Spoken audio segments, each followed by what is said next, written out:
Let me show you my countryside through these old headlights. We can take this road as far as you want to go. I'll show you how a country mile can take us all night. Feeling higher than a bull's tail up an old dirt road. I ain't gonna run or hide. We can let the fire burn wild. That's just my countryside. What you doing, girl? What you got? What you got?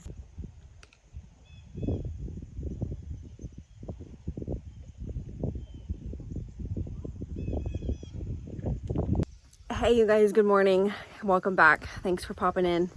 Drinking my coffee. Kind of just woke up, threw some clothes on, came out. Noticed my husband's outside working. He's off today, so that's nice. We are going to be extending the chicken fencing out in the pasture, and I wanted to kind of explain a little bit of why we're going to be doing that and kind of what's been kind of brewing and what we're going to be doing here soon.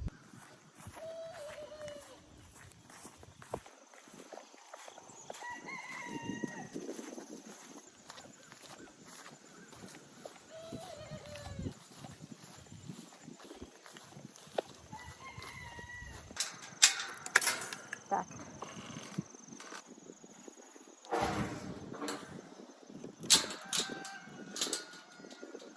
Good girl.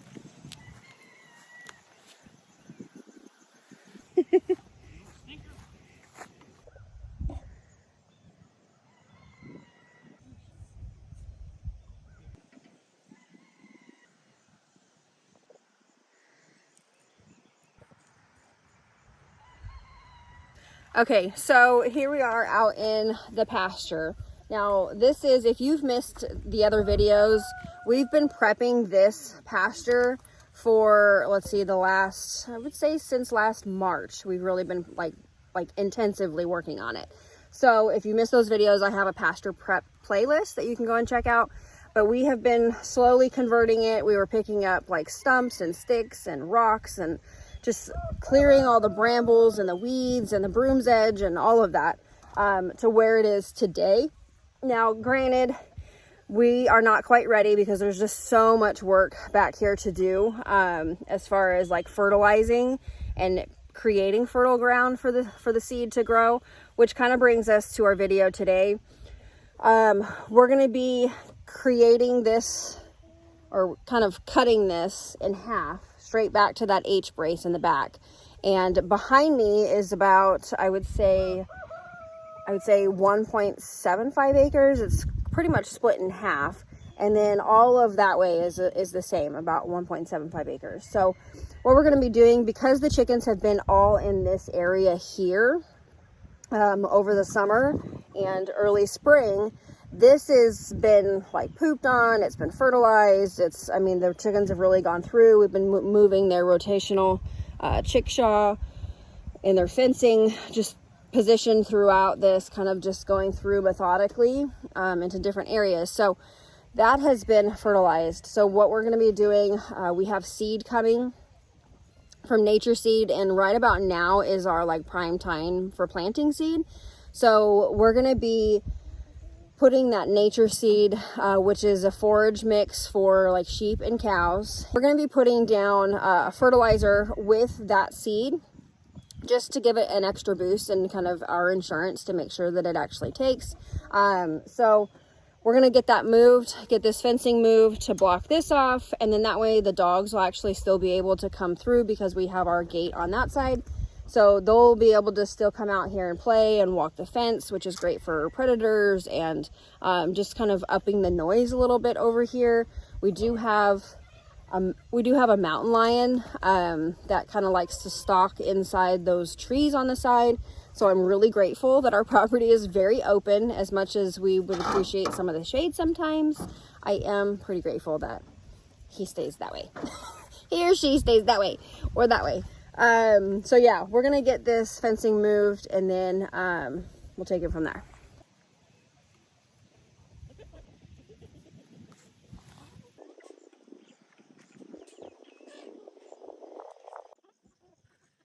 Okay, so you can see here where Garth and his ladies are. This is the last spot that we had the chickens on. And what we do is we put the hay down. If you're new here, we put the hay down. And then as they're in this area scratching and putting their droppings down with the chickshaw and them just kind of within their area, that fertilizes that piece of land and just makes it to where the grass wants to actually grow in. So you can see up there at the top, it's much more green than any of these areas. And then including over here, this is where they have not been.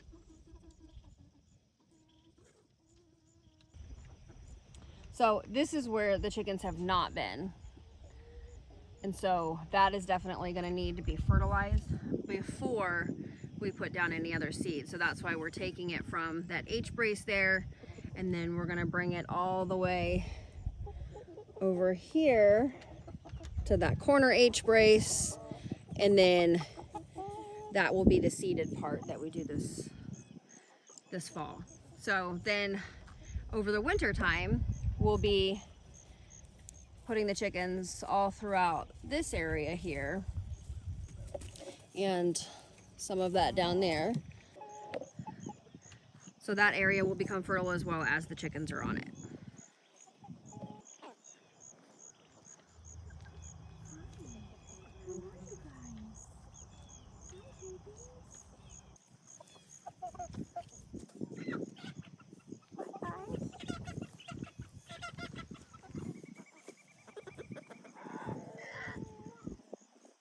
I let the little babies get out. They're getting some grief though.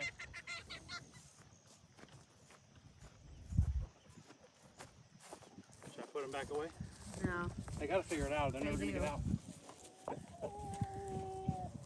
So we let some of these babies out and they're just getting pummeled by some of the bigger ones. The whole like pecking order is real. So she's getting pummeled, which is hard. We want to rescue them each time like Daddy is. He was in the fence. Yeah. So yeah, good one. Come on, that little baby. So anyways, it's always hard when we let these little guys kind of out of the brooders. It's good for them because they get to have like more free time, but it's just hard on the heart because they just get pummeled left and right like that. That's enough. So I'm gonna start putting you in the freezer right now. uh-oh, Daddy's threatening freezer camp.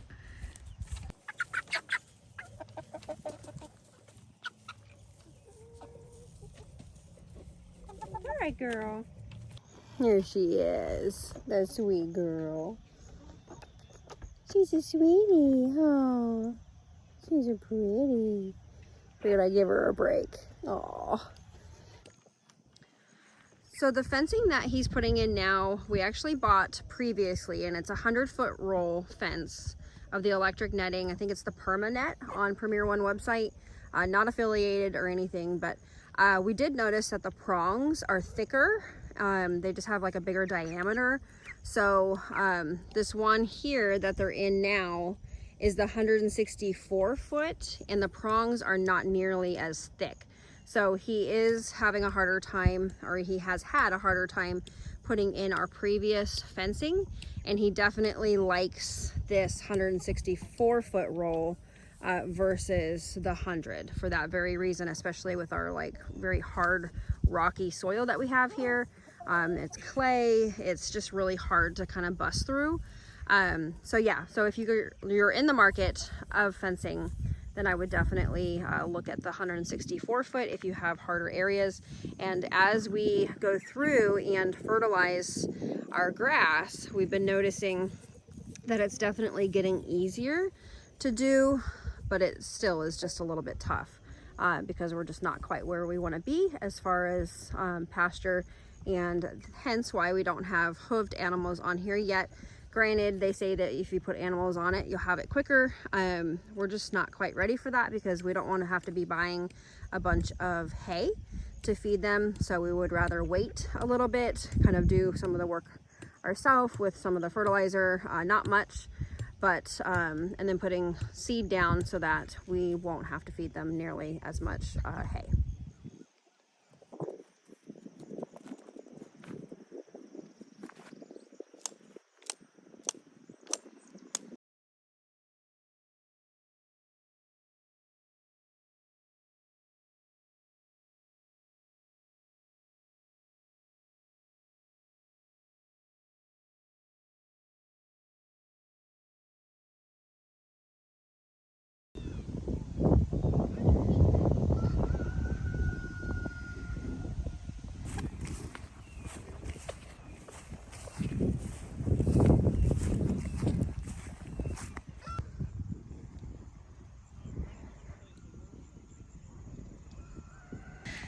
Chickens in the back of Dad's truck.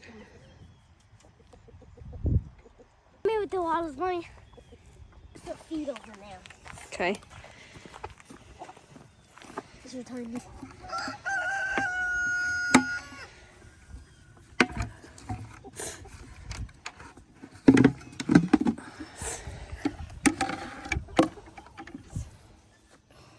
Ready? Yep. There's like a leak in it. It does, huh?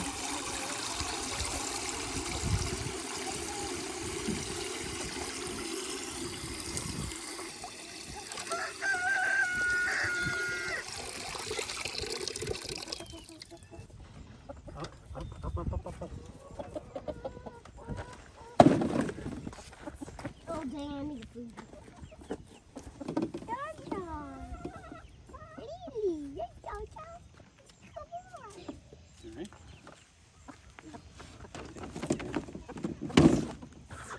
Please don't drop them, especially around these other chickens.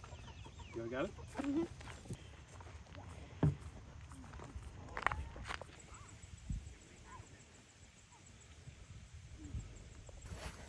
So something happened with Charlie. As you saw, we're taking him to go underneath the trampoline to see if we can rehabilitate now that he's had some time to recover. Just all of a sudden one day, we noticed that he was underneath the chickshaw. And I was like, oh, okay, well, he didn't go in for the night, whatever, you know. Sometimes they don't get in time and we couldn't get to him. So we left him there. And then the next day we came out, my husband came out and noticed that some of the other roosters were picking on him, and he wasn't getting up. And so we picked him up, brought him to a separate area, kind of examined him, didn't really see anything that like stood out, like anything was wrong, anything was broken. You know, his like femur and stuff like that, everything seemed fine. He just couldn't walk, like couldn't get up at all. So we took him, and he's been in a separate brooder for a while, about 3 weeks now, and he really has not shown much progress. I mean, he can stand up now. He can kind of hobble a few steps and then he sits back down. So I don't know if you guys have experience with that, what we could be doing for him. We're at the point now where it's like, how long do you let him go like that?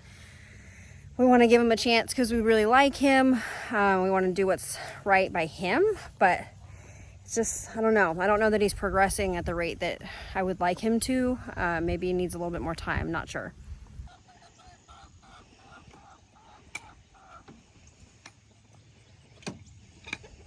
Oh, you are the softest baby in the world. I love you feathers. You're so soft.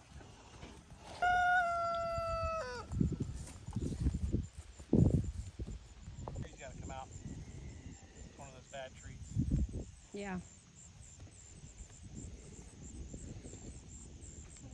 I did notice yesterday that Garth and his ladies were catching the shade on that tree over there. Yeah, they do. Yeah. So for now we leave them. So until the sheep or whatever grazing animal.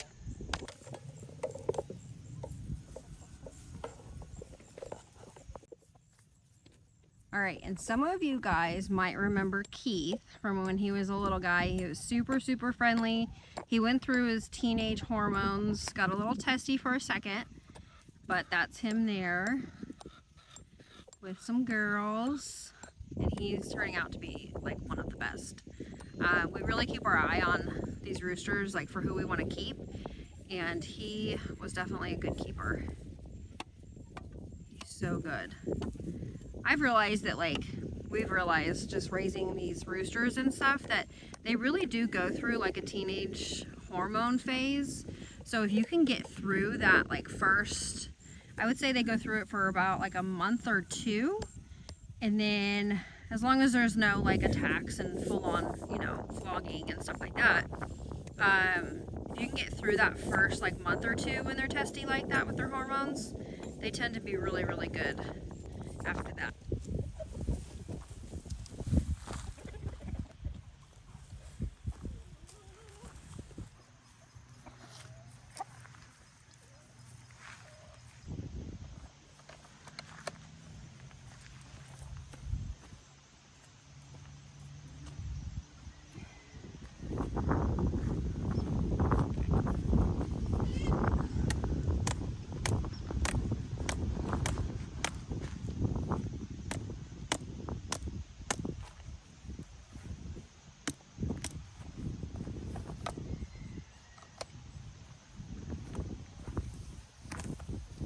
To get rid of that eyesore this winter of that big tree log and those weeds growing out around it.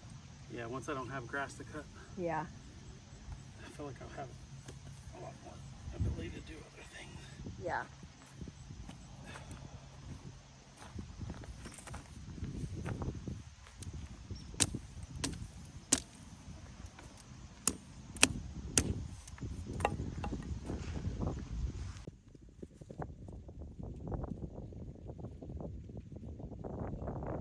Hay twine comes in handy, huh? Yep. We use it all the time growing up. Did you? Grandfather never. He had pieces of wood that would be sticking straight out like this high, and it just always had it's free rope. You should do the same thing. We do. I don't throw away. Never. All the chickens love the back of your truck.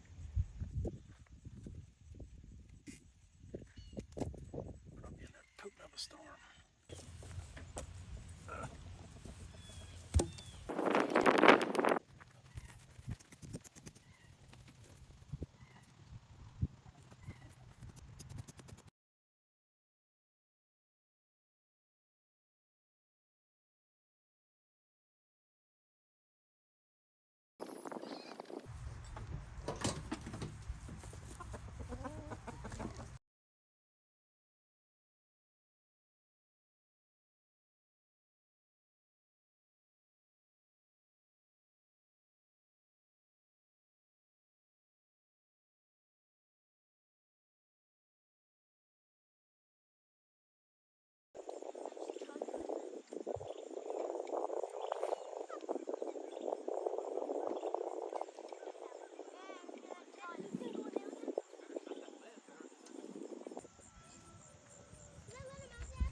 No.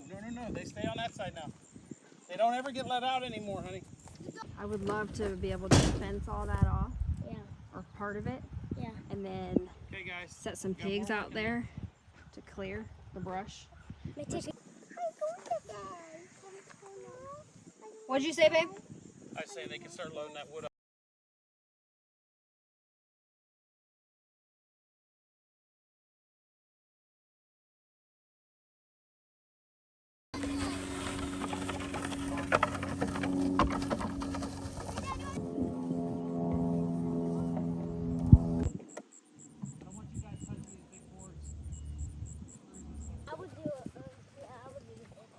Okay.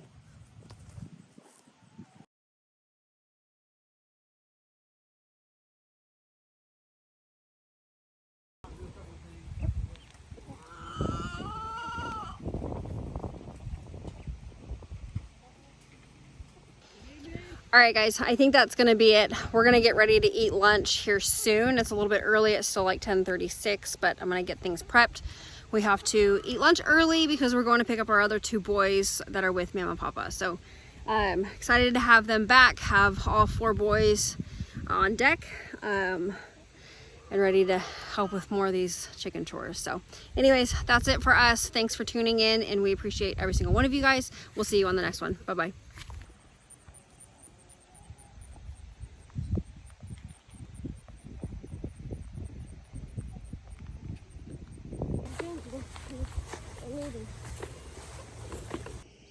You say hi, babies. Look at those cute babies. Mama, you got those little babies?